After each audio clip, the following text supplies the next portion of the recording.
Morning,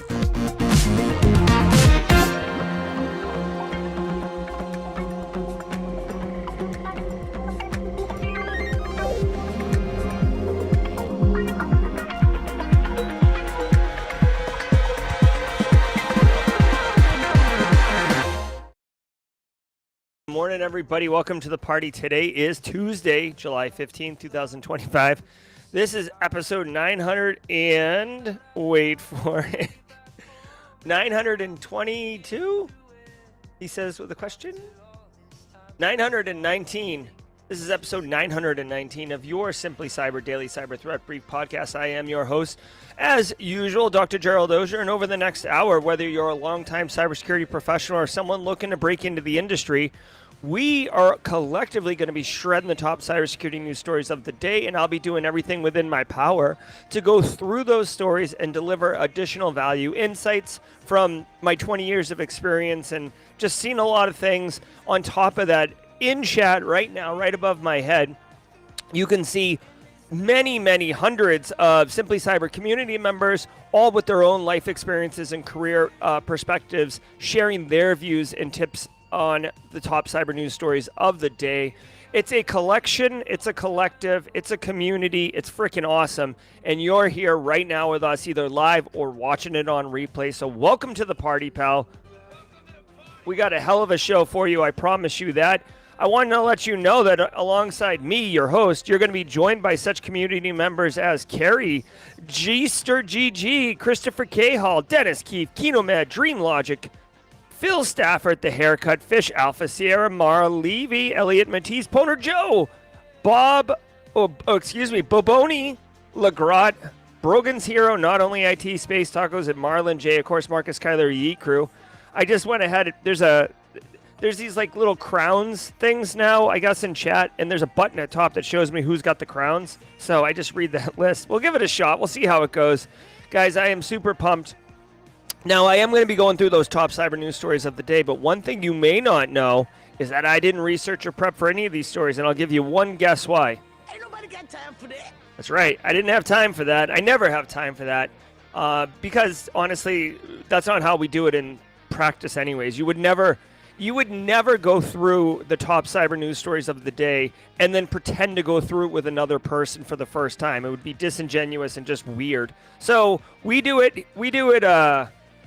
authentic up in this piece. I do want to say really quick, hello, Wade Wells, Elliot Matisse, Phil Stafford, representing the left coast, getting up early at the 5 a.m. hour. Good morning, gentlemen. Coffee cup cheers. And if you are a female on the left coast, I want to say good morning to you. I just didn't see your name in chat. Let me take a slug of this coffee. Who's coming in from the left coast? Let us know. Sound off in chat.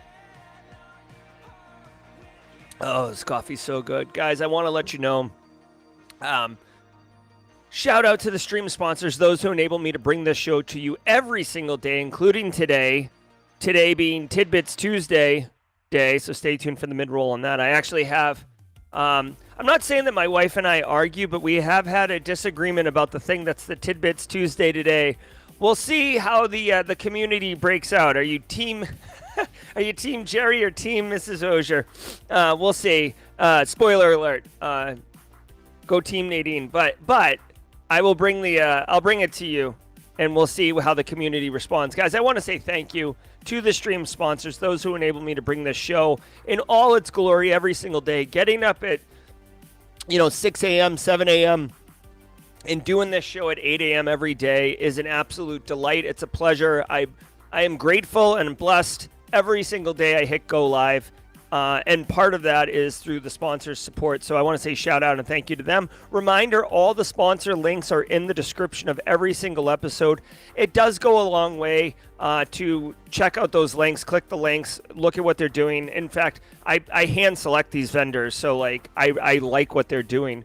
Let's talk first about Barricade Cyber Solutions. Justin Gold, Eric Taylor, the team over there, with their Fortify 365 solution. So guys, if you're using an M365 environment and you haven't properly configured it, stop, okay? That's what Fortify 365 does. Simple, straightforward. There's tons of security configurations that can harden your environment with having absolutely zero impact on business operations. So you get more security without any additional friction. But how do you know which toggles to toggle, which levers to pull, which buttons to push? Well, Eric Taylor and the crew at Barricade Cyber know. They've done it for hundreds and hundreds of companies, including my own. Go check them out, barricadecyber.com/fortified-365, and see how they can help you not be the victim of the next threat actor attack for real. I also want to say shout out to AntiCiphon Training. Go to AntiCiphonTraining.com, but I want to call your attention specifically to the cybersecurity training from industry expert Hayden Covington. Look at this beautiful guy right here. He's going to be teaching a SOC detection engineering crash course this Friday. It is pay what you can or pay it forward. You can go as little as $0. It's a 4-hour course, comes with a certificate of completion. And one thing that I do want to share with you is that I will be in that training. Now, that might not move the needle for some people, but sometimes it's nice to go with a friend, right? I will be in this course the full 4 hours. I'll be taking mad notes, commenting, engaging, all the things, and I'll probably do a video review on the course. I know Hayden. I know his capabilities. He is an amazing blue teamer and an excellent instructor, very well organized. This guy's Notion looks like it was put together by, I don't know, what would be organized? Like Russians in the Cold War? Were they organized? I feel like they were. Anyways, like Hayden could probably get a job at NIST. Okay, so anyways, come check it out. Links in the description below. Just go to AntiCiphonTraining.com. So I'll drop a link directly to Hayden's course. Let me know if you are going to attend this course this Friday. I would love to know if you're going to attend so I can high-five you in class. No pressure, obviously, if you don't want to go, but I'm curious. It's like anything else. If you're going to a conference, you want to know who's going so you can high-five and hang out. I also want to bring your attention to Flare Academy. Now, Flare Academy is providing absolutely for free to anyone and everyone who wants to attend instructor-led webcasts that are amazing and focused on the dark web. This today, I actually registered for this. I told you guys I was going to register for this. I will be attending this today at 11 a.m. It's read only, so like there's no high-fiving going on, but this training today at 11 a.m. Eastern Time is going to be going about cryptocurrency, crime topologies, blockchain tracing, threat actor, money laundering techniques, how to do wallet attribution, legal frameworks for tracing. Dude, this is all information I have no friggin' idea about, and I want to know more. So I'm going to use Flare Academy and do it for absolutely free. If you're interested in learning about this, I'll drop a link right now. There's a link in the description below that goes directly to this registration page as well. Come check it out. I'm excited. I'll let you know how it goes if you don't attend. They do make it available on replay. And one of the cool things I probably won't take advantage of, but something you should know, is that after the talk, Flare Academy allows the instructor, in this case, Tammy Harper, she goes into Discord and you can ask her follow-up questions and have like a live conversation with the instructor of the training. So it's pretty dope service. I like it. I'm excited. This will be the first Flare Academy training that I've attended. So I guess, dude, it's training week for me. I've got detection engineering on Friday. I've got hunting adversaries in the cyber underground, crypto underground today. So it's all about good times, guys. I want to let you know that every episode of the Daily Cyber Threat Brief, including this one, you friends, is worth half a CP. Did you know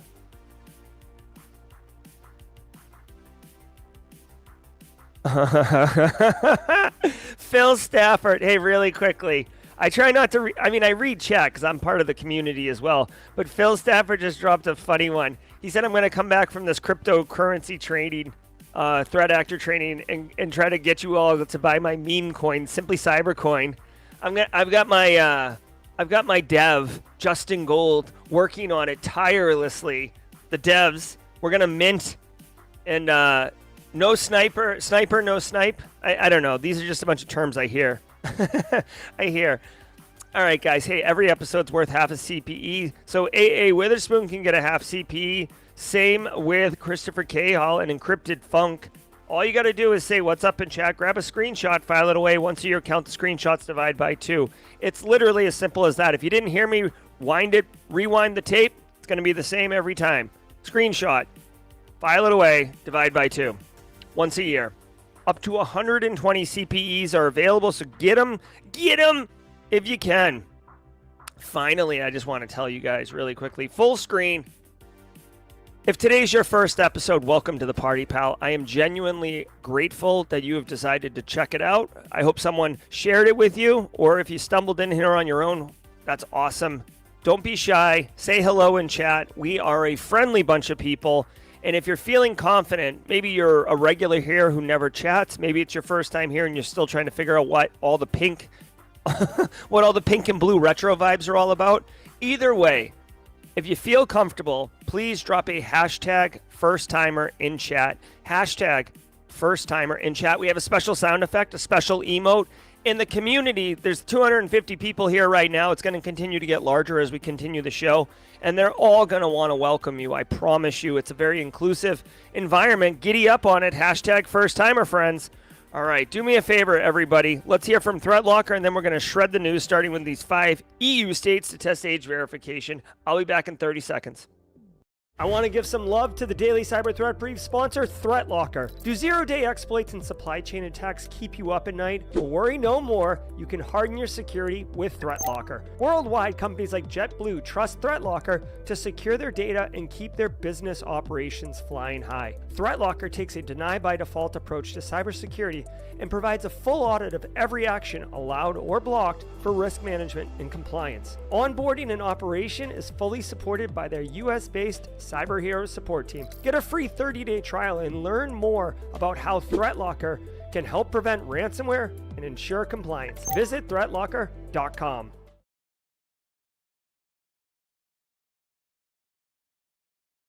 All right, hey, really quick before we get into it, I just want to say shout out to Kirsten Taylor over on LinkedIn getting that Sec Plus. Congratulations, Kirsten, straight crushing it like a boss. And then not a first timer, but a third timer. I think it was Corey Olga. I lost it in chat here. But yep, and then we got a first timer, everybody. Get ready. Get ready to unlock your John McClane. Where is it? Oh my God. Yeah, Corey Organ was a third timer from the upstate. Oh, here we are. Les Wise Davis at Les Wise Davis. Welcome to the party, pal. We got a first timer, everybody. And I know it's your first time chatting, but we're going to call it a first timer so we can get those W's. There we go. Boom. Welcome to the party, pal. Thank you so very much. And for all those who are first-timers, mods, if you can just let me know if you see any more first-timers. I hope you feel comfortable. We're all about good times in this piece. Now, do me a favor. Speaking of good times, sit back, relax, and let's let the cool sounds of the hot news Spicy. wash over all of us in an awesome wave. I'll see you all at the Midroll. From the CISO series, it's Cybersecurity Headlines. These are the cybersecurity headlines for Tuesday, July 15th, 2025. I'm Rich Straffolino. Rich Straffolino. EU states to test age verification app. The European Commission announced that Denmark, France, Greece, Italy, and Spain will test a blueprint for an age verification app. This takes a white label approach with a base app built on the technical specifications that the European Digital Identity Wallet uses that's set to debut next year. The specifications are open source, and the EC expects online platforms and other interested parties to start testing and integrating this blueprint as well. The Commission also recently published its guidelines for protecting minors as part of the Digital Services Act. Dude, I like this. Okay. Now, as much as, I kind of tried to provide a objective assessment on these digital wallet identities. If you had like a digital driver's license, there's concerns that it could get hacked or whatever. But really, at the end of the day, most of our data is out there already. So what difference does it make? I'm into this, right? Like, dude, I have kids. For those people who have kids in chat, you understand. You want to protect your kids from creeps and predators, dude. Like, I don't want to say the keyword because I don't know if the YouTube algorithm will pop off on this, but there's like a major news story going on right now that's trying to be suppressed, oddly, about a massive child predator and his entire, organization, right? So it's happening in 2025. It doesn't matter how advanced we get as a society. there's people who are trying to attack kids. My 10-year-old, I keep calling him my 9-year-old, asked me yesterday if he could download Discord and get on Discord because there's like some Roblox communities he wants to join. And I felt like a jerk, but I'm like, no, you can't. Like the risk is too high. I've done my GRC, abacus calculations, and dude, like as much as you'd have fun in your Discord community with your Roblox, there's a million freaks who are going to try to get up like after you with free Roblox or grow a garden or click here for like gorilla tag, skins or whatever. And then boom, my kid is like robbed of his innocence, So no. So if this comes to fruition, I hope it does. I hope we actually move into this as a larger, option. Because right now, think about it. Right now, the solutions are fine, but if you are in the Apple ecosystem, you can have family identities and manage those identities and, kind of put permissions on your kids, shut the phone off, see where they're going, all these things.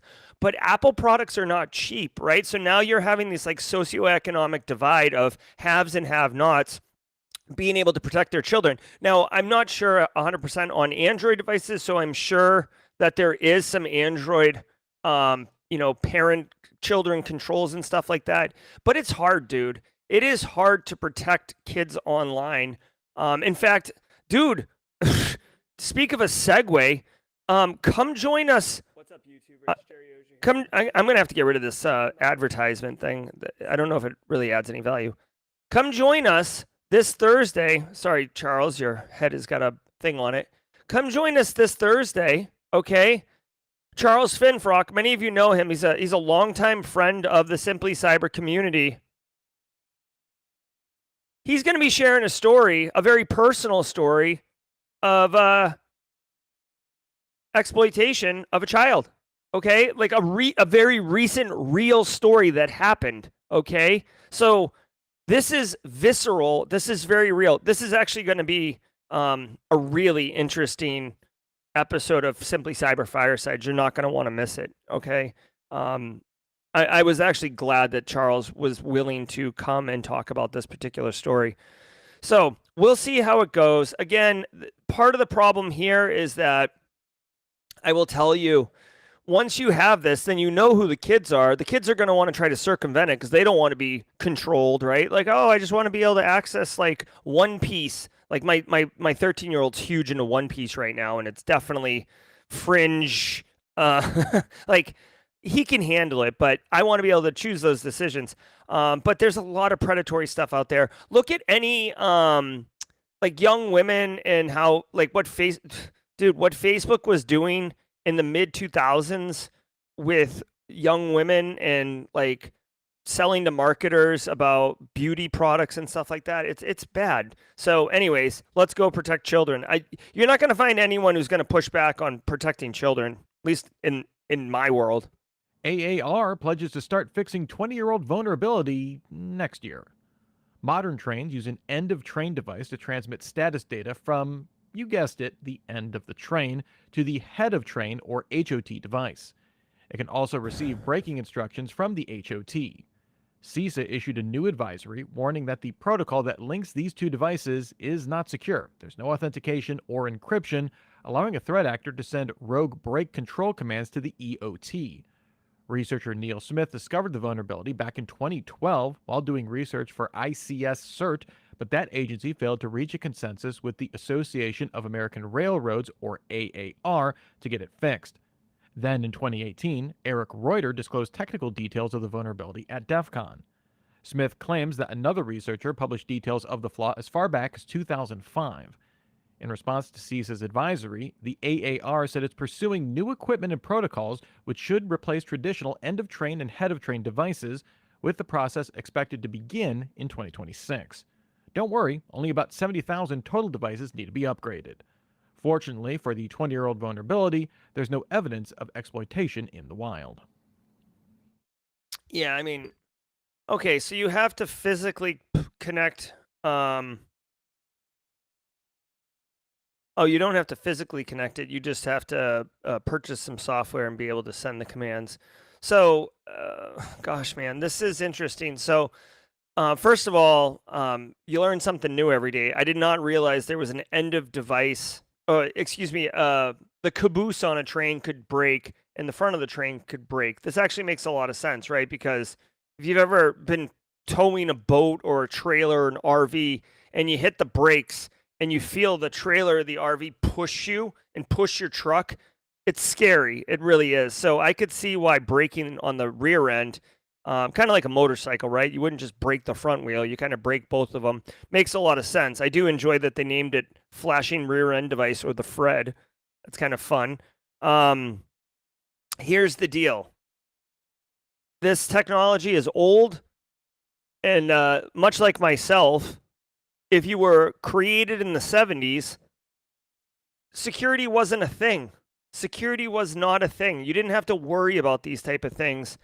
So it wasn't really baked in. And this type of OT has existed for a long time. And even though it's been around for 20 years, just recently someone pointed it out. I bet you if you go and look at, this is like a bit of a deep, long, hot take that wouldn't be super easy. But I bet you if you go look at industries that haven't really changed that much in the last 40, 50 years, you would find all sorts of things like this. Like I'd almost wonder if you go look at the oil pipeline in Alaska and some of the technology on that oil pipeline, if it wouldn't be susceptible to hacking. Again, you could, if you're interested, we actually run a show every other Wednesday called Simply ICS Cyber with Don Weber and Tom Van Norman that goes deep into ICS and OT. But that's what they're hacking here. They're hacking OT. And with OT, you can actually compromise cyber physical systems and cause real world problems. In this case, a criminal could send a break command and cause a derailment. Now, I want to point two things out from a threat model perspective. Number one, like obviously breaking and then hold on, I don't want that. Breaking and then having the train derail is awful. Right now, just because I do my threat intelligence and I stay current, if you work in the train industry or the transportation industry, sound off in chat. You might know this already, but is it CTX or GTX? I think it's CTX. There's like a couple major railroad companies, and they have there's one of them that has like a new CEO who's like all about increasing profit, right? Straight cash, homie. Straight cash, homie. And the way that they're doing it is by increasing the number of train cars on a certain run, right? Because the more train cars you can put on a run, the more money you can make, right? The train's going to go from Albuquerque to Omaha no matter what. So if you can add 5 more cars of coal or product or whatever, it still makes the same train ride, but you make more money. And the CEO's like, yeah. But here's the problem. The trains are getting like 3 miles long, 4 miles long. It's like insane. And then you've got one guy who's kind of running it in the front of the boat or in front of the train, who's also like, tired and stuff like that. And it just leads to problems. We've actually seen multiple train derailments in the last 5 years here in the United States. So it's kind of a perfect storm kind of blend. So honestly, we don't need this kind of crap happening. The fact that it hasn't been exploited yet is a good sign. I just feel like it's one of those fringe cases where it's so much easier to steal credentials and get valuable assets versus just causing a train derailment terror attack. Like, I don't know. For my money, the threat actor space can cause more terror, more damage and everything in different ways than this particular attack. Doesn't mean that this isn't serious. The impact is also very high on this one. The likelihood is low. So a GRC calculation, back of the napkin type stuff says it's moderate risk. You want to worry about this, but not like whatever. Hopefully, there is a way to resolve this.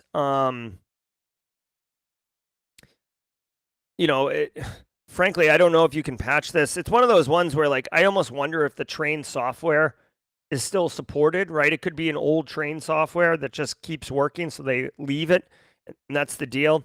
But anyways, if you're looking to get some security research done, you could use this as inspiration. I'm not saying you go derail a train, but what I am saying is some of these older cyber physical systems are just sitting there. This one was a risk for 20 years before someone found it. That's right, Raymond Cruz. Ozzy Osbourne and Randy Rhodes want to have a conversation with this DEF CON researcher now. Grok 4 jailbroken in 2 days. Researchers at Neural Trust were able to get XAI's latest LLM model to give step-by-step instructions to make a Molotov cocktail and other responses otherwise barred by its guardrails. This combined two jailbreaking techniques. First, using an echo chamber attack to subtly nudge the conversational context toward unsafe behavior. Once shifting the model's output tone, the researchers then used a crescendo technique to intensify prompts to escalate the model's output. They were able to get instructions for Molotov cocktails 67% of the time, had a 50-50 chance of getting meth-making instructions, while toxin-related responses were successful 30% of the time. The key takeaway from the researchers was attacks can bypass intent or keyword-based filtering by exploiting the broader conversational context. Yep. So, I mean, this is definitely part of the problem with these LLMs. They're trained on massive, massive data sets, so they have the information in there. And if they the guardrails they're putting in place are human introduced guardrails. Honestly, I feel like they should use AI to train AI to not to have better guardrails. But yeah, this Grok 4, dude, it doesn't matter if it's Grok 4 or it's ChatGPT or it is, Claude AI or insert new hot AI solution, right? Didn't Facebook just hire, or Meta hire a bunch of open AI engineers? So I assume Meta's going to try to come out with something pretty soon. But yeah, they were able to get instructions on how to make weapons, how to make drugs, turn into Walter White, right? So all this information's out there. It's quite scary, frankly. This is kind of an emerging space. We've seen multiple security researchers break AI in order to circumvent the guardrails and get things like this, like scary information, but also get insights from data sets. And to me, this is more concerning, is the data sets underneath the AI models, right? So like, what are you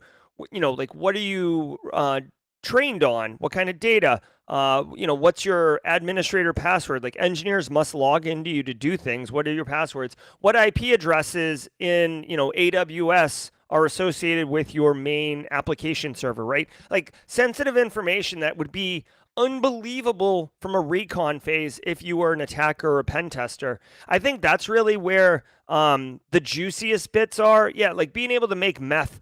Like, okay, you know what I mean? Like, that's a fine example, but like, I hate to sound so flippant, but like, if I want to know how to make meth, I probably could figure it out different ways than having Grok tell me. I assume. I don't really I don't really play in the meth space.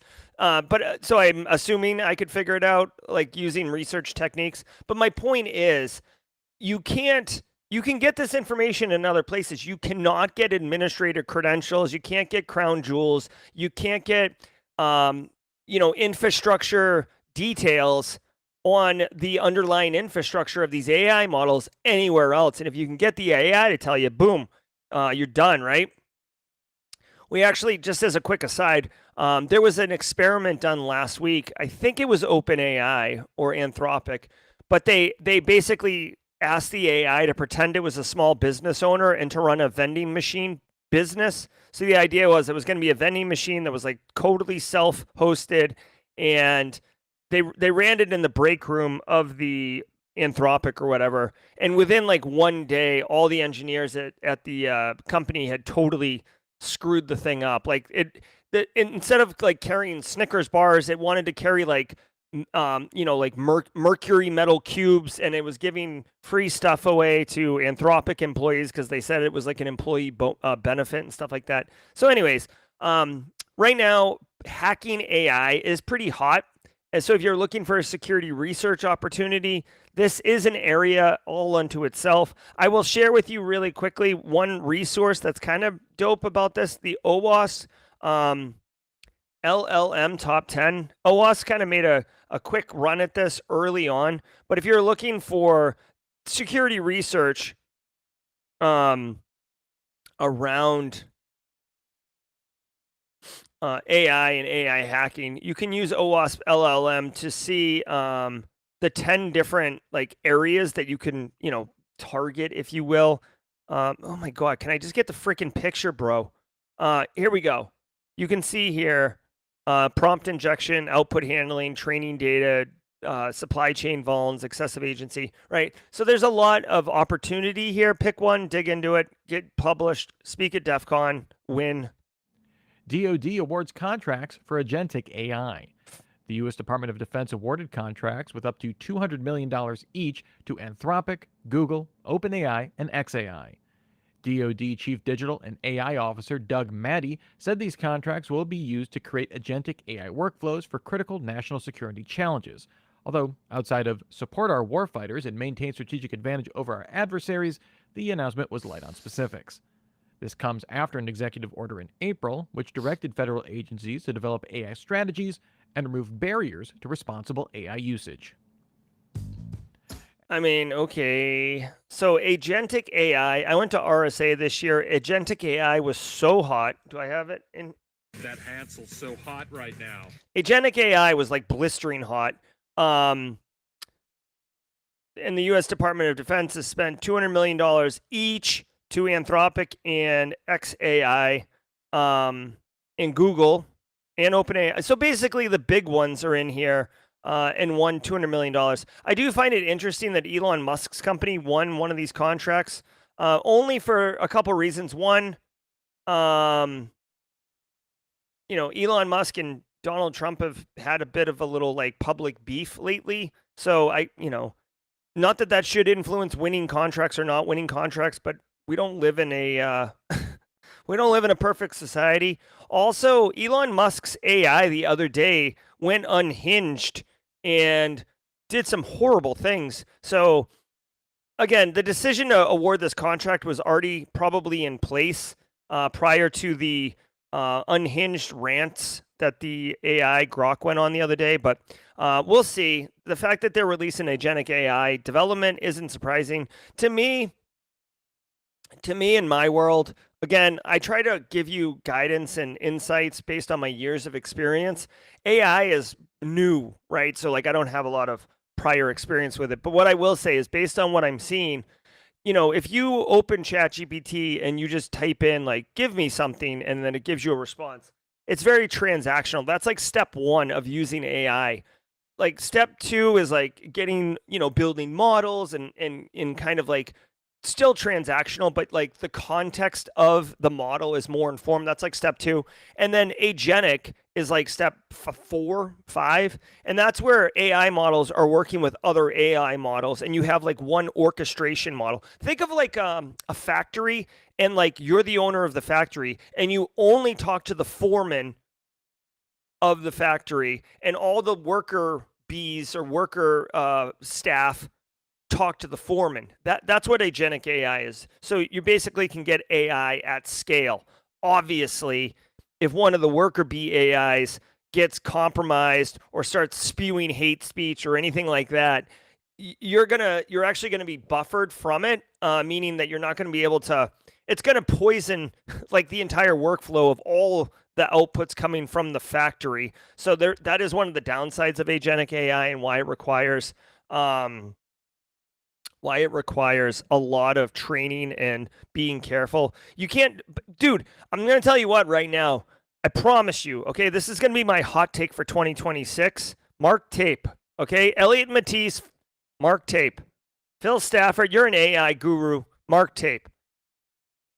There is going to be some unbelievable hot mess express that comes because of a complicated agentic AI situation that someone maybe tested for, but it's like a fringe case that no one tested. I'm talking about something where like it's like almost like a supply chain attack where like the agentic AI starts introducing discrepancies and it gets percolated up through the stream. And then by the time it gets to the final product, whether it's a physical product that's assembled or a piece of software or something like that, it's a hot mess. Like to give you a tangible example of how I could see this happening, I could see an agentic AI being prompt engineered early in the workflows to actually develop custom backdoors into software packages. And then we have like a SolarWinds issue where instead of Russia having to hack a developer account and get in there and do all those things, the agentic AI is essentially compromised, and it's putting in, it's almost like a double agent, right? And you can't do a polygraph on an agentic AI, right? And it starts baking in exploits or functionality for threat actors. I could see that. Okay, it's a bit of a hot take. And now, thanks to our episode sponsor, ThreatLocker. ThreatLocker is a global leader in zero trust endpoint security, offering cybersecurity controls to protect businesses from zero-day attacks and ransomware. ThreatLocker operates with a default deny approach to reduce the attack surface and mitigate potential cyber vulnerabilities. To learn more and start your free trial, visit threatlocker.com/CISO. That's THREATLOCKER.com/CISO. All right, guys, let's go mid-roll.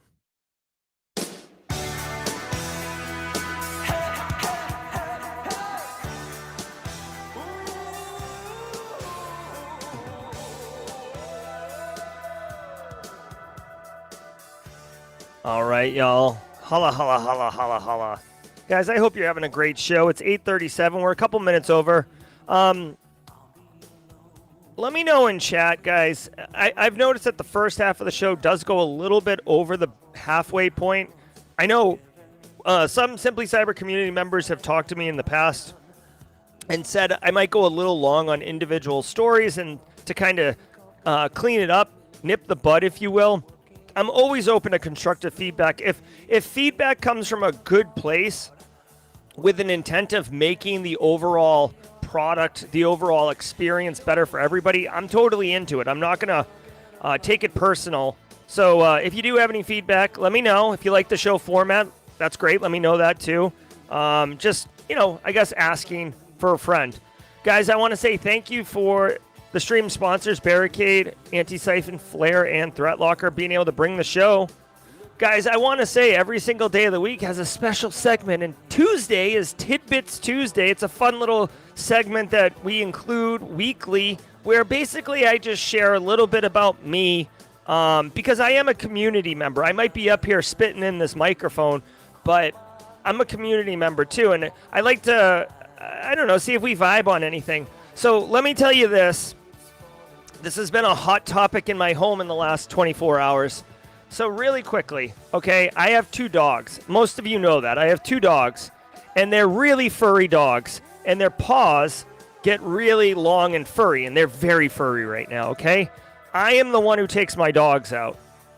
At 6 in the morning, when I take my dogs out, the grass is wet, and I'm on a mountaintop right now, so it rains a lot up here too. Not heavy rain, but like misty rain. Okay, so when I take my dogs out, their feet get soaking wet. And it's a pain in the butt because I can dry them, but they're not dry. They're still damp, and then they get everywhere, and then they jump on you, and it's a mess, okay? So I, in all of my brilliance, said, I can solve this. I took dog hair clippers, and I shaved my dog's paws. Now, I'm going to show you a picture. My wife thinks that I did, quote, I did my dogs dirty. She said, you did the dogs dirty. Look at this. This is insane. So to me, I'm leaning in function over fashion, but Mrs. Auger is not digging it. So let me show you a picture of one of my dogs. This is Ripley, and you're going to be able to see what's going on. Let me know, honestly, in chat, what do you think? Function over fashion, or did I do my dog dirty? Here we go. There we go. There he is. There's Ripley, all smiles. Let's get a close look here. I'll tell you what, I took him out today. It took a second to clean their feet. Their feet were dry within minutes. So this is Ripley, big furry baby. These are his. All right, so we're getting some feedback initially from the community saying they sell shoes that I should have bought for them. Okay, let's see. The intro is a bit long. Okay, so XGronX is getting me some Some feedback on the intro. Thank you very much. Ripley looks fine. Emilio Garcia is going to call the SPCA on me. Oh no, function over fashion. Legend, Trey Black's call. It's not bad. All right. Deflated balloons hack. If you don't want to buy booties, have you asked the dogs how they feel about their new paws? Oh my, okay, I'll run a poll. Let's see. Start a poll. Let's see. Did I do my dogs dirty? Yes or no? All right, while we do that poll, let's play it. La la la la's. You know the words. Alpha Sierra.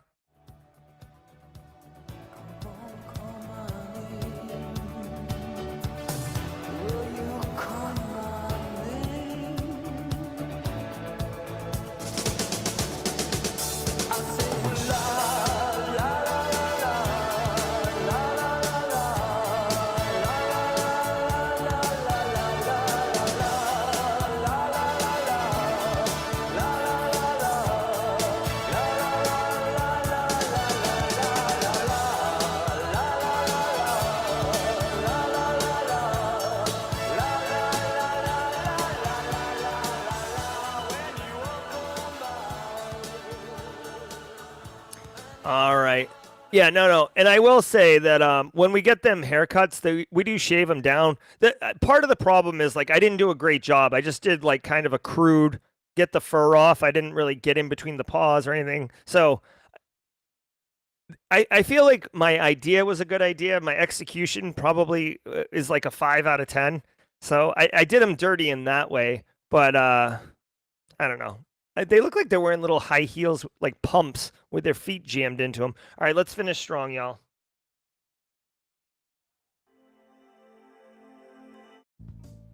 ESIM vulnerability exposes billions of IoT devices.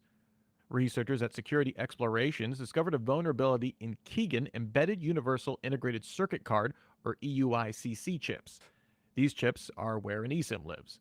Using publicly known keys, a threat actor with physical access could install a malicious Java card applet and extract the EUICC identity certificate. This certificate opens the door to downloading profiles from a mobile network operator in cleartext, accessing secrets, and then transferring a profile to another EUICC chip. Only chips running GSMA TS48 generic test profile v6 are vulnerable. That profile is used for ESIM compliance testing. The latest v7 release patches the issue. Okay, so this is interesting. The eSIM, right? So we've had these SIM swapping things for a number of years. Now we got rid of the physical SIM, and just like threat actors doing threat actor things, they figured out a way to attack the digital SIM card. This is a pretty specific situation where the eSIM card in the Kaijin EUICC cards, I don't really know how widespread this is. It affects older versions, so even smaller, likelihood of compromise.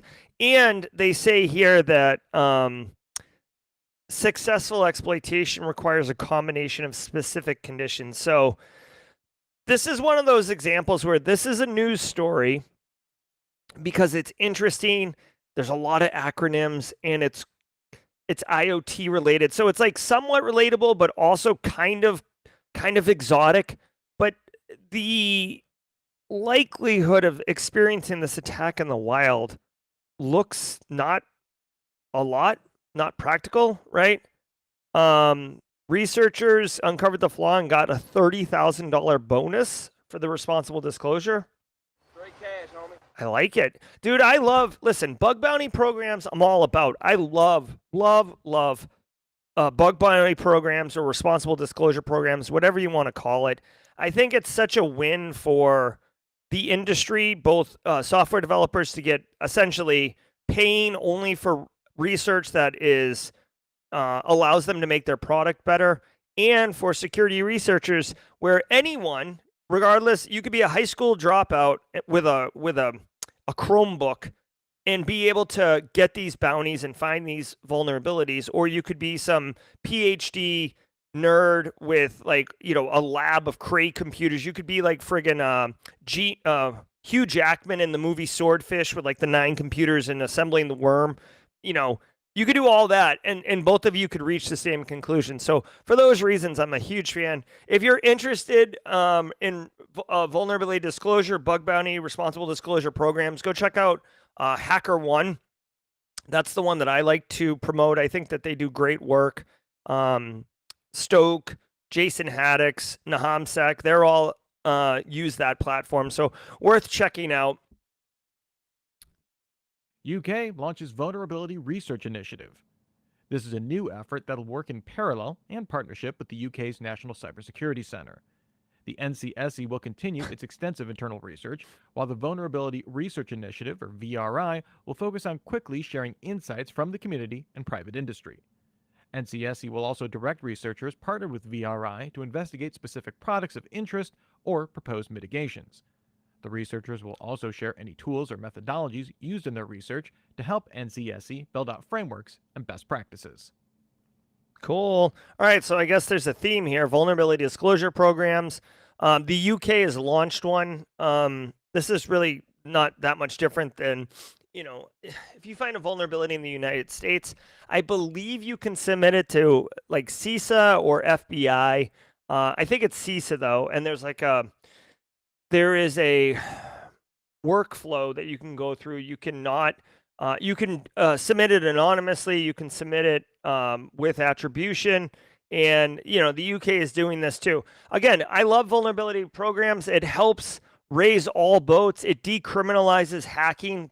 You guys don't even know. Back in the 90s, the 1990s, so Justin Gold, Justin Gold knows. Casually Joseph, this would be when your mom was younger. In the 90s, like hacking was a crime. Like the movie Hackers with Johnny Lee Miller and Angelina Jolie, like there's a whole, that's like part of the entire rub is that like the FBI is like after them because they're hacking, and crime is, my only crime is that of curiosity. And like Lofcrack speaking to Congress, that famous picture of like the Last Supper kind of table with Mudge in the middle and Kingpin to his left, and Space Weld. Like there's a whole rich history here. So we've come a long way from like you get thrown in jail to helping businesses. Now, one hot take that I would like to share with you, and I do want to reference something really quickly. So listen, this program seems great on the surface, right? You find a bug, you tell us, we get it disseminated, everybody wins. There is another thing to give consideration to, okay? Let me show you this really quickly. This book right here, where is it? This is How They Tell Me the World Ends by Nicole Pelroth. Also, it was announced yesterday that Nicole Pelroth is actually one of the keynote speakers at Black Hat 2025 this year. So if you're going to Black Hat, get excited. I was low-key giddy when I found out Nicole Pelroth was going to be one of the keynote speakers. She's the author of this book, Nicole Perlroth. I always say her name incorrectly. She actually writes about the early days of vulnerability disclosure programs, which is why I have a hot take on this particular story. Here's the deal. UK is a first world power. So if I'm a researcher and I find a 0-day in, like, let's say Microsoft Windows operating system, and I submit it to the UK, they have a choice. They can make Microsoft aware and everybody gets to patch, or they can pay off the researcher, tell them not to say anything. I'm being, facetious here, but pay off the researcher, don't say anything, and then they hoard it for themselves and get a cyber weapon, right? Think of the NSA in the United States. They had like something like 700 different vulnerable, they had vulnerabilities and then they had exploits developed from. This is where Eternal Blue came from, the thing that launched 1,000 WannaCry attacks. Somebody found that bug and disclosed it, and they did not tell Microsoft to fix it. They just kept it as a weapon. So you get this like interesting dynamic between, do you keep it for national power advantage, or do you disclose it for the greater commons benefit? And it's a really tough choice. And Nicole Perlroth's book goes deep into that. There's like a whole cottage industry around it. Interlock ransomware uses FileFix for malware. Researchers at the DFIR report and Proofpoint noticed a change in tactics for interlock ransomware operators. Previously, the group used a ClickFix type attack, using fake captchas to paste a run dialog saved to the clipboard that then ran a PowerShell script to pull down a payload. The group has hit some notable targets with this approach, including Texas Tech and Kettering Health. Since June, the researchers have observed interlock shifting to a file fix variation, which mimics the Windows UI, specifically File Explorer, to prompt users to execute JavaScript or a PowerShell command with a fake file path. Once executed, this downloads the PHP rat to exfiltrate system data and receive further updates from a C2 server. All right, so ransomware threat actors getting a bit more advanced with their capabilities. This file fix method, I'm not sure what it is. Let's see. It drops a remote access Trojan onto targeted systems. Basically, that's definitely part of the workflow.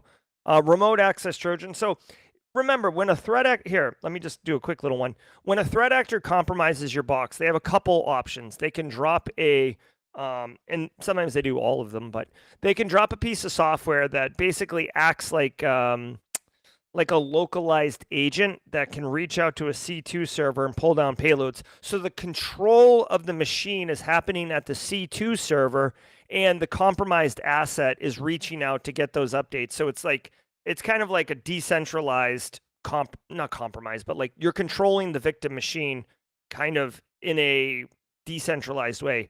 A remote access Trojan, which remote access tool, will allow the threat actor to remote in, and then they can kind of control what's going on directly on the box. Okay, so that's the key difference. Now, obviously, a lot of threat actors do both because they want to be able to control all the things, push all the payloads, but then if they have a particularly sensitive, juicy, valuable asset or whatever, they might want to get on there themselves and dink around, if you will. So interlock ransomware operations has just increased that capability. Eric Taylor is going to be coming on for jaw jacking here at the top of the hour. So he might have some visibility into how often this is happening. Honestly, I suspect that a lot of ransomware threat actor groups do these type of things, like push multiple payloads. Ultimately, they're trying to get as much value from the victim as possible before they encrypt the stuff. Let's see. Researchers at the Differ report reported this back in May. They pass a fake CAPTCHA verification and then pay. So this is a ClickFix attack. Dude, ClickFix is so hot. That Hansel's so hot right now. Basically, if you get a victim, if someone calls help desk and says that they copy and pasted something into a run dialog, and they might say it different ways, that's ClickFix all day, every day.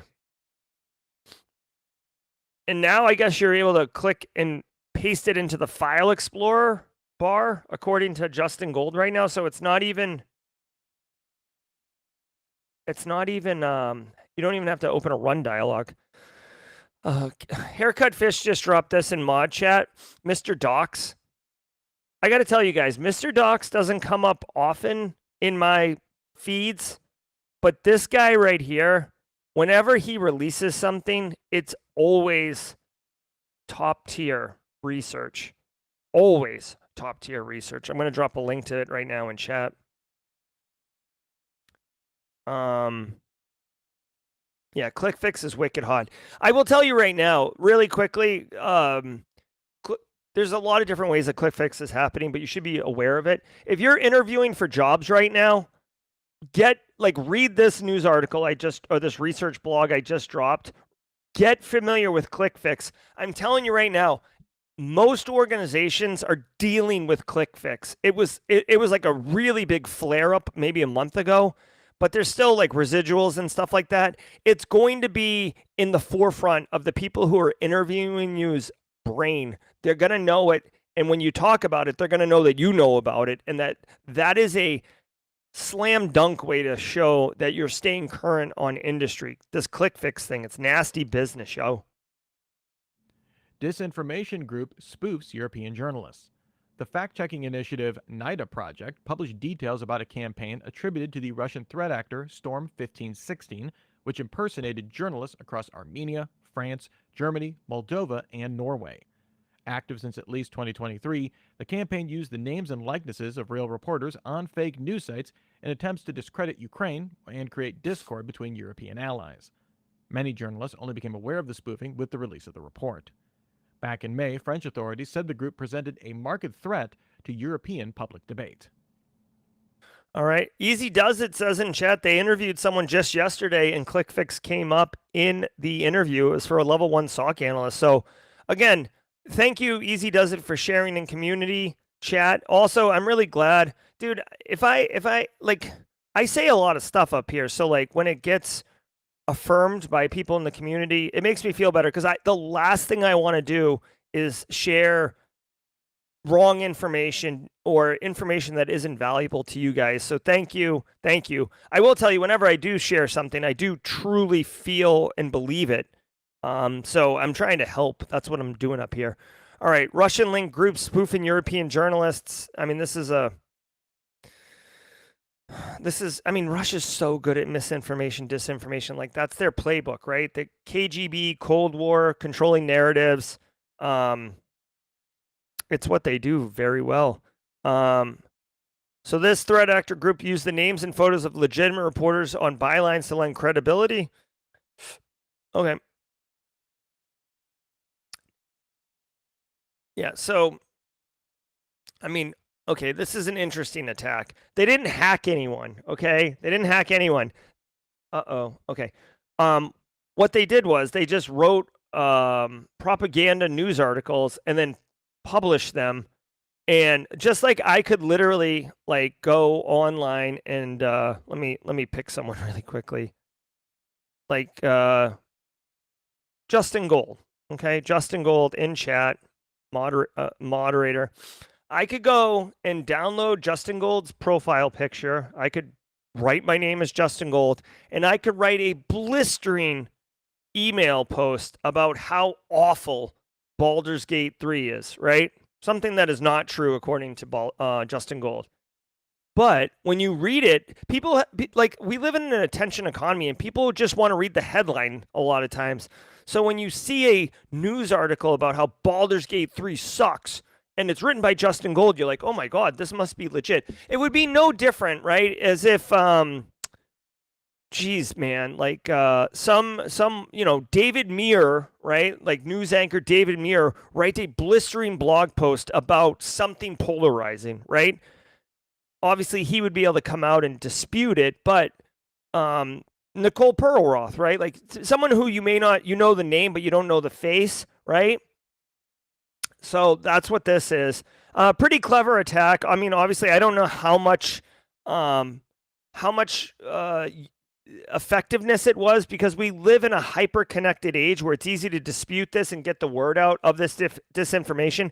If this was 1960 and it was newspaper articles, you would have a much harder time controlling the spread of this disinformation. But in a modern world, it's a little bit easier to do. And people, frankly, I feel like people are way more likely to question things nowadays, almost to the point of questioning legitimate things as well as fake things. So Elmo gets hacked.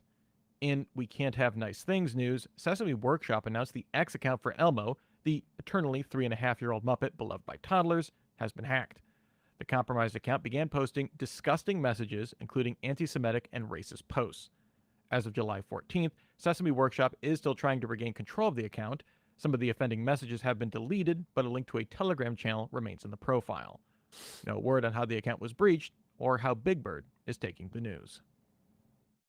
Okay. All right. So yeah, people suck, man. Although I will say this is no different. If you're going to Las Vegas for Black Hat DEF CON and you see like Buzz Lightyear or Elmo on the street corner, like don't take a picture with him, first of all. Second of all, like Elmo's like cranking a butt or smoking a cigarette, I guess is probably more accessible colloquialism. But like, or like, Buzz Lightyear just looks filthy. He's like scratching his own butt and stuff like that. So like these, childhood identities have been appropriated in many ways. For the affected Twitter account, yeah, it sucks. Part of my thing is like, how does Sesame Street not have enough juice?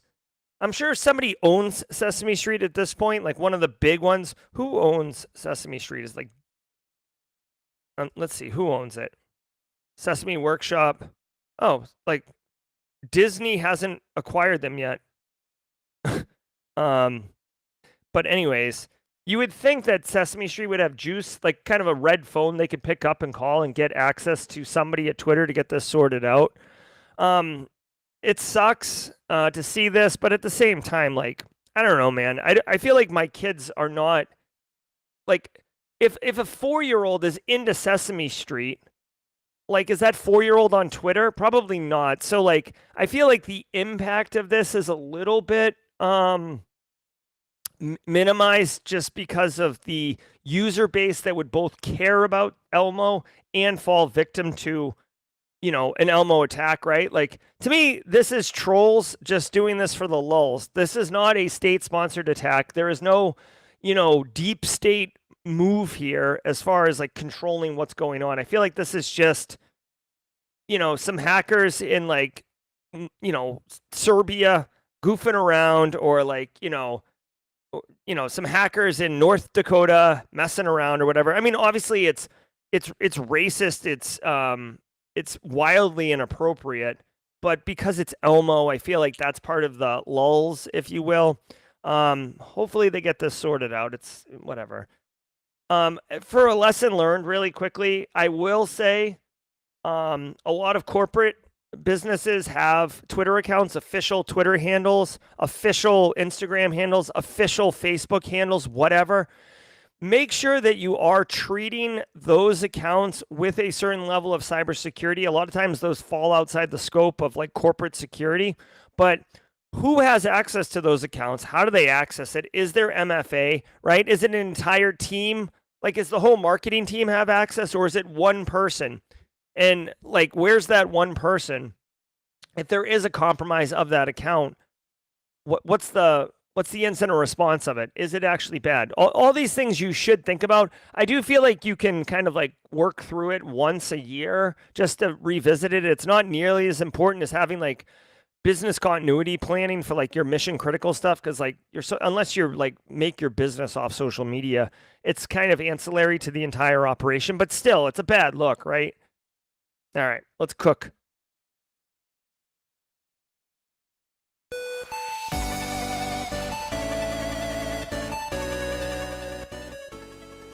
All right, everybody. Holla, holla, holla. Great show, everyone. I hope you enjoyed the living crap out of it. I certainly did. Shout out to my dog, Ripley, for, Tidbits Tuesday doing his part. Shout out to the stream sponsors. Thank you to all of them. Thank you to all of you. If today was your first episode, I hope you come back. I hope you had a good time. I appreciate the constructive feedback from everybody on how to make the show as valuable and as interesting as possible. Don't forget, we've got Eric Taylor coming up in just a minute with jaw jacking. Eric Taylor's got a wealth of experience and knowledge that he's going to share with you, so get ready to ask your questions. I also want to bring your attention to this. Our new show, Simply Offensive, is dropping.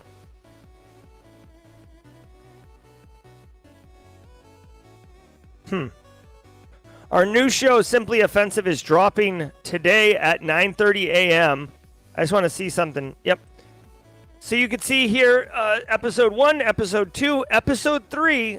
Philip Wiley is just crushing it like a boss. We're going to be talking about red teaming versus pen testing, certs that matter, and breaking in without coding.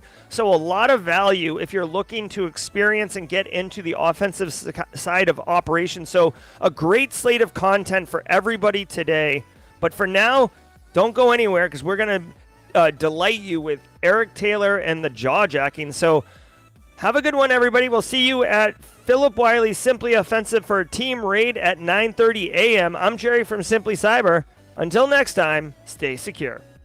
Ever wonder what it takes to break into cybersecurity? Join us every weekday for Jawjacking, where industry experts answer your burning questions about the cybersecurity field. Live, unfiltered, and totally free. Let's level up together. It's time for some Jawjacking.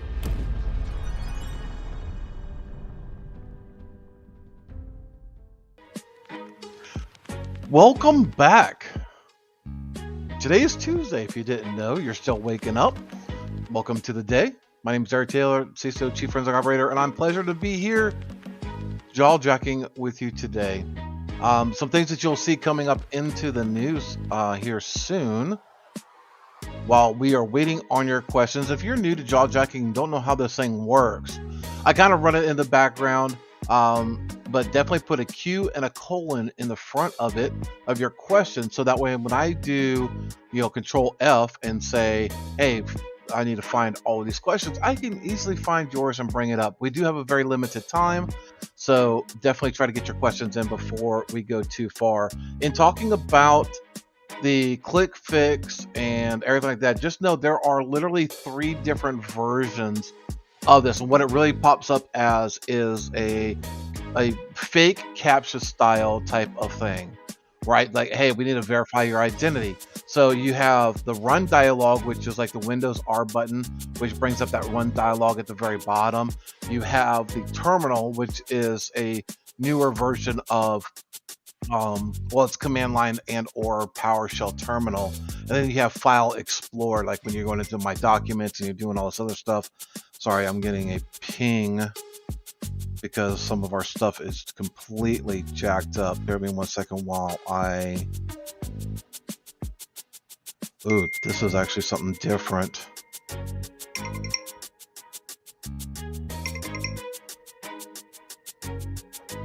This may be an issue.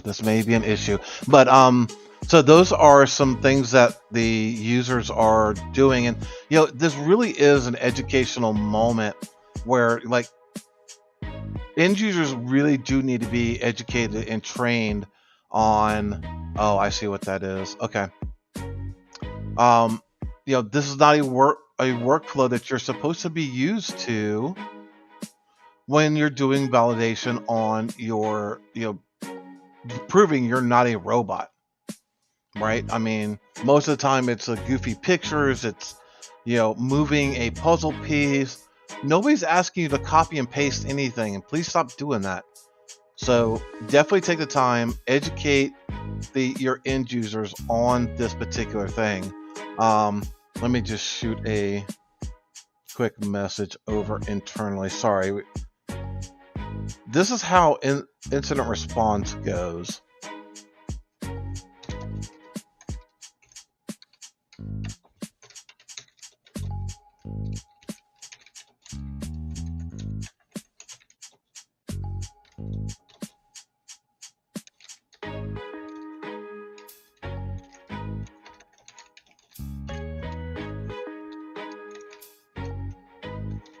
Okay, sorry.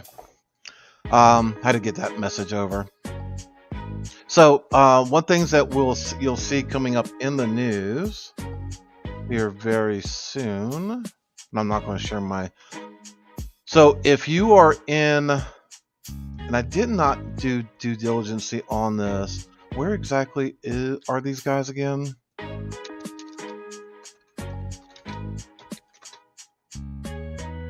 So Tennessee, oh goodness. So we have a Tennessee hospital experiencing a network security incident.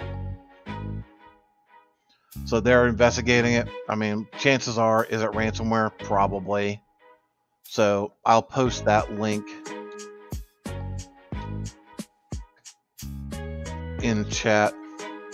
So that, if you're in Tennessee, you got family in Tennessee, just be aware of that particular situation that may be affecting you and your loved ones. If you have any surgeries, procedures, or whatever going on, they may be doing some stuff. This one is a recap, and I haven't dove into this one very much. But CrowdStrike is going one. Could you try again? Please be quiet. Where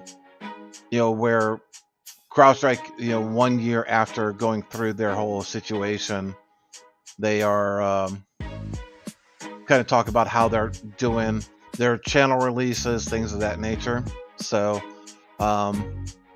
again, a lot of people want to bash on CrowdStrike all the time because of it, but the communication that we've seen out of George, which is the CEO of CrowdStrike, I believe literally is next level.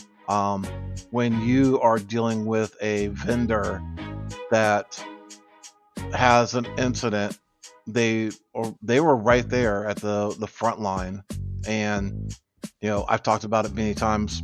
We're a proud partner and supporter of CrowdStrike and everything that they're doing. So, incidents do happen, but trying to make sure that,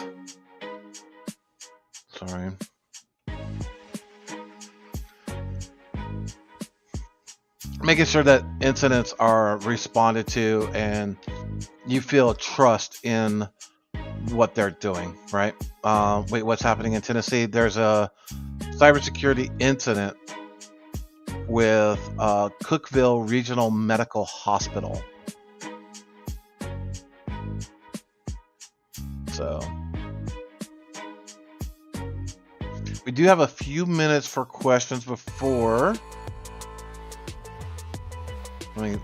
The music is definitely a little loud in my ear. Mods are probably yelling at me.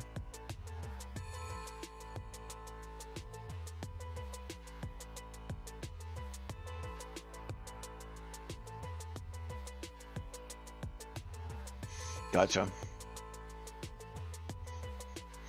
Doing a quick search for questions, and I'm not seeing anything popping up, ladies and gentlemen. Oh, here we go. Have you seen an increase with AI-assisted cyber attacks on your end? If yes, what type? Phishing? So we're definitely seeing the deepfakes being created by clearly an AI, just because of the way that it's structured.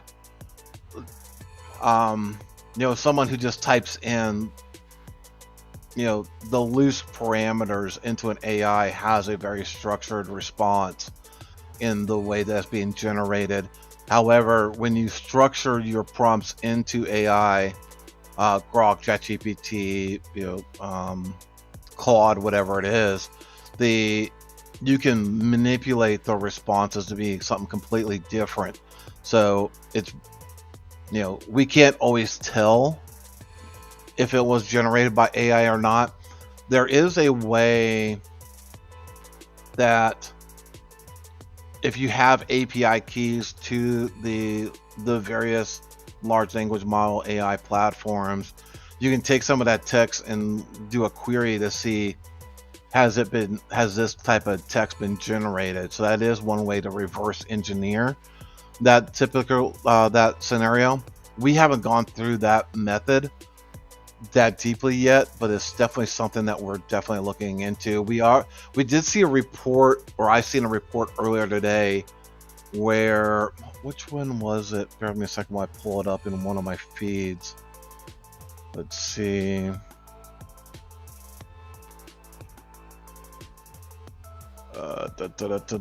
One more moment.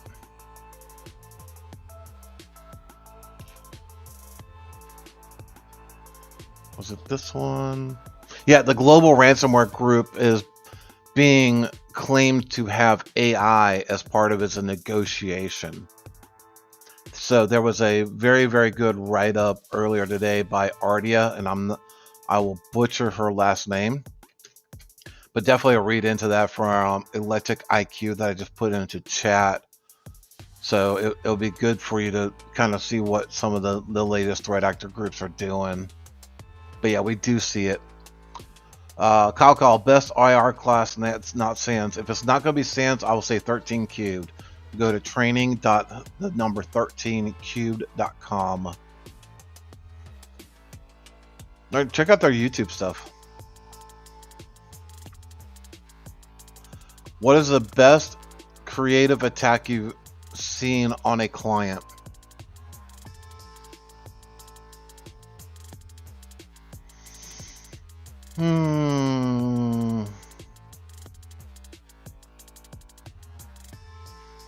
I honestly can't think of anything off the top of my head, Terrence Tech.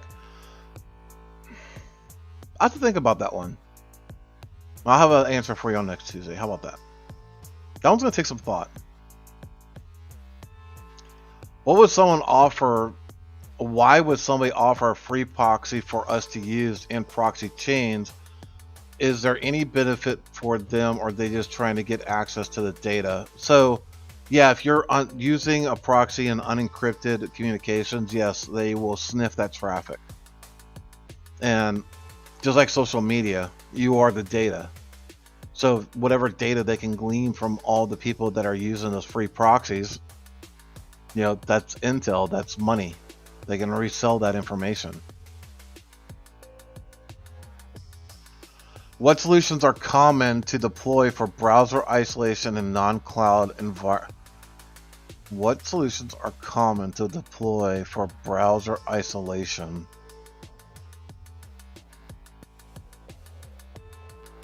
So are you talking about just running a sandbox browser, Raymond?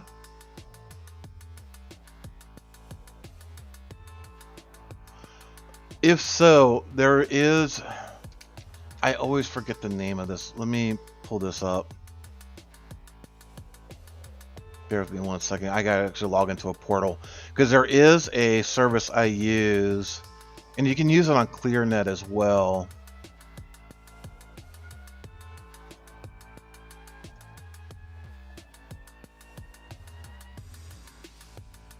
Just one more moment.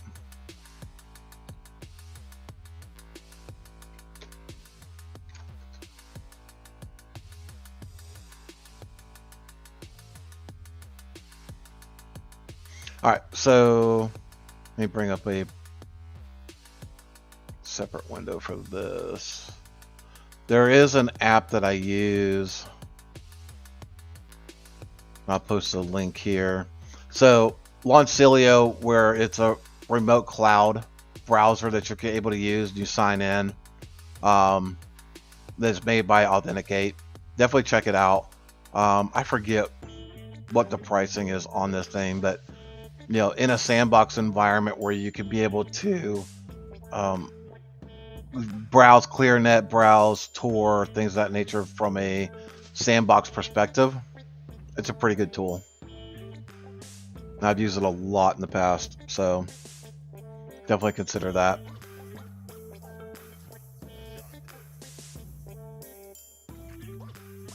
What is the new hotness in the underground of threat actors? Can't talk about that, Roswell UK. You have to tune in for our next episode. But I am compiling some data right now. Oh, Kimberly, is it public yet? My head is big, Jerry.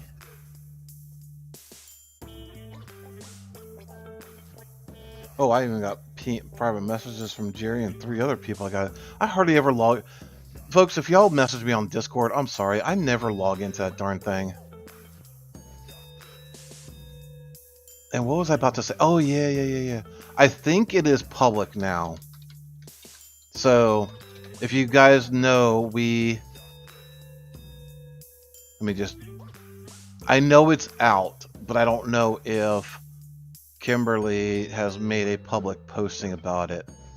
And I don't see it in the Barricade. You know what? I don't care. So if you go to merch.barricadecyber.com, and we will do this so that way we have the very new, very illustrious one that I've been asking for a while. Don't be a jackwagon that you could be able to get for yourself in all sorts of sizes. We have the regular shirt, we have the polo, and the one that our very illustrious Justin came up. Live, laugh, lose it all to BEC is also up there. And we have one more shirt coming out soon. Get your merch here. Get your merch. Speaking of sandboxes, which is your favorite sandbox? So I will use. I have I have VMs that I use because I need sometimes to run for a long time and collect intel. But if I just need a quick flash in the pan, a lot of times I will drop it in any run and hybrid analysis, which is owned by CrowdStrike, because that data gets fed back in there.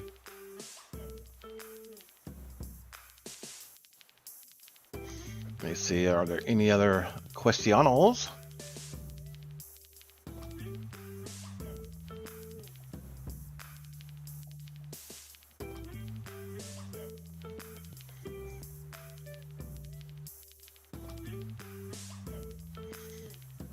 I think we have them all.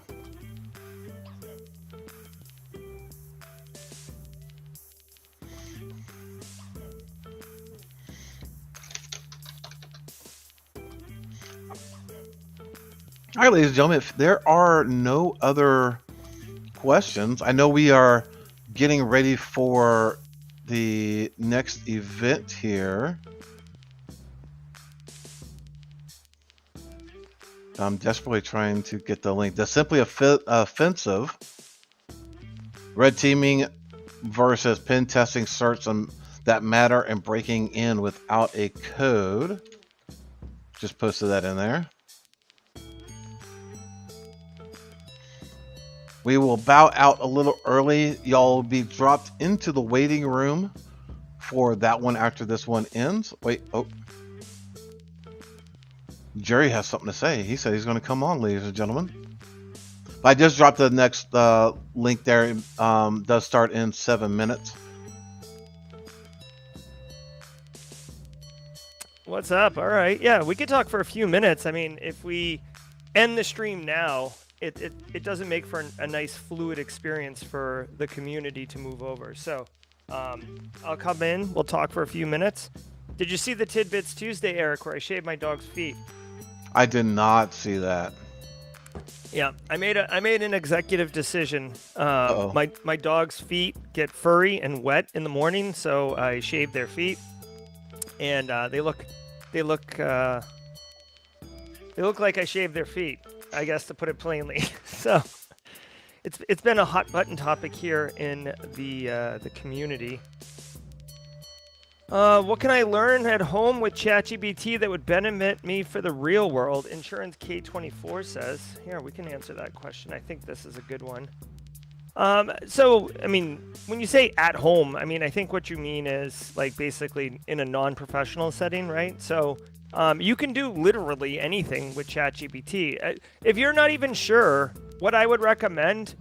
Oh, what happened to the question? Oh, sorry. What I would recommend is Insurance 2K Agent. Literally, tell ChatGPT a little bit about yourself and what some of your goals are, right? Is some of your goals to get a job in the industry? Is it to learn a new skill? Like, literally tell ChatGPT who you are and what you're trying to do, and then ask it how it can help you. Like, literally, the question you're asking would be a perfect question for ChatGPT. You will be stunned at what it comes up with and how it can be used. Also, just as a couple use cases, and then Eric, I'll throw it to you and ask you 2 use cases for how you use AI personally. But for me personally, guys, one use case I've had is like, I'll look in my fridge and say, okay, like, you know, my wife has recently in the last 2 months changed a little bit of her dietary constraints on what she can and cannot eat.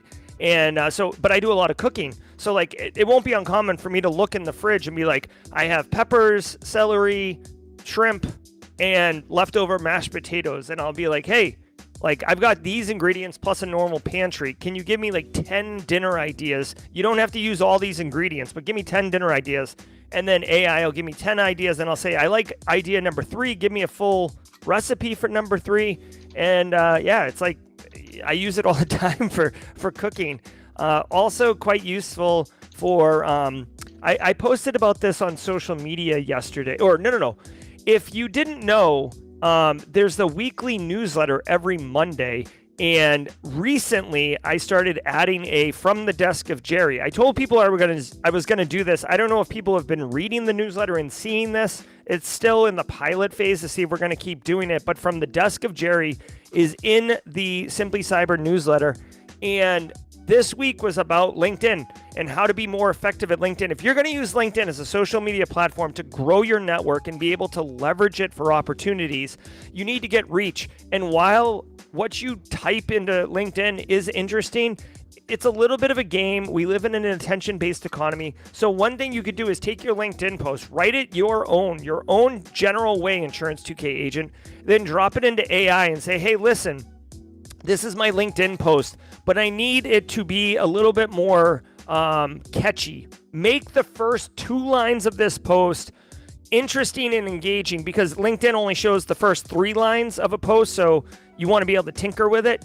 because you have to click more, and that's a friction point for a viewer or a consumer of your content. So you need to make those first couple lines more engaging, and you can use AI to help you come up with ideas. So it's not using AI to write your LinkedIn post, it's using AI to adjust your LinkedIn post to perform better. Eric, you got any thoughts for Insurance 2K agent, maybe on how you use AI personally? So essentially, I just do it as a bunch of research because, especially when I'm trying to find out what the latest and greatest information is out there on a particular threat actor or whatever, it's hard to go through 30 websites. And so, like, I will drop in my Word doc or my PDF or whatever, or the latest information I have, and then say, okay, I need to advance what other threat intel is out there that I am not aware of, and give me those reference links. Right, so I have it just doing pure research all the freaking time. What I did see, and I think I can't remember who over at Black Hills, or maybe it was in here that stated it, but somebody was using either ChatGPT, Grok, or one of the other ones that was saying, hey, I need to learn about cross-site scripting, and create an entire learning curriculum to teach me all about cross-site scripting. So they had the AI LLM to create that entire learning course for them, so that way they can go through it and learn everything they needed to know about a specific topic. And I think that's really cool, because you're still using AI to help advance your understanding, but you're still learning. And I think that was a really cool, I'm pretty sure it was somebody over at Black Hills. I wish I can give the credit where credit's due, but that was a really cool spin that I really liked on using it. Yeah, there's a lot of people dropping in chat, all sorts of great use cases. Trey Black used it to convert metric to standard while at Home Depot. Super useful. Bustin' Justin is using it to help with PowerShell script development. These are great. We got time for a couple more questions here, maybe one more question. Anywhere recommendations? Sunshine 24/7 says, hold on, let's bring it up. Anywhere recommendations on gaining AI security knowledge, whether this is through courses, newsletters, communities, etc. I mean, there's a ton of information on that. Depends on what your budget is, Sunshine 24/7. I will say that Daniel Miesler Fabric is pretty good, but it's a little less security. The best one I've seen to date is Jason Haddock's has a AI course. It's expensive, called Red, Blue, Purple AI. It's super interesting. Jason Haddock's just did a webinar with Antisyphon earlier this week on Tuesday on attacking AI security version 1.1. You probably can catch that on replay, Sunshine 24/7.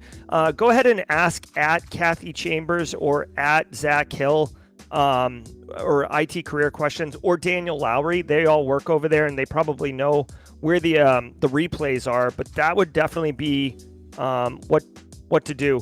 Last question here, Eric, if you can answer this in 30 seconds, because I think you can. Funky Monk asks about the ClickFix, excuse me. So that's file fix, not really a ClickFix, but just for clarification. Use File Explorer. What is the user request? So it's prompting to copy and paste and then put it into your File Explorer. And it's a really, really long string, so that way the complete left side of it with a bunch of spaces in between, and it's kind of obfuscated, so that way you won't see it. I just posted it over into mod chat, and I'll get with the team later. I guess maybe we'll have to do a video on the different variances of that and kind of, have a video and show that so that way I can be like Dr. Chowdozer. All right, we are going to go over. The premiere is happening right now. Thank you, Eric Taylor. Thank you, everybody in chat, for your questions. Have fun. Let's go over and raid Simply Offensive. The link has been pinned in chat. I've also dropped it into active chat right now. We'll see you over there. Until next time, stay secure.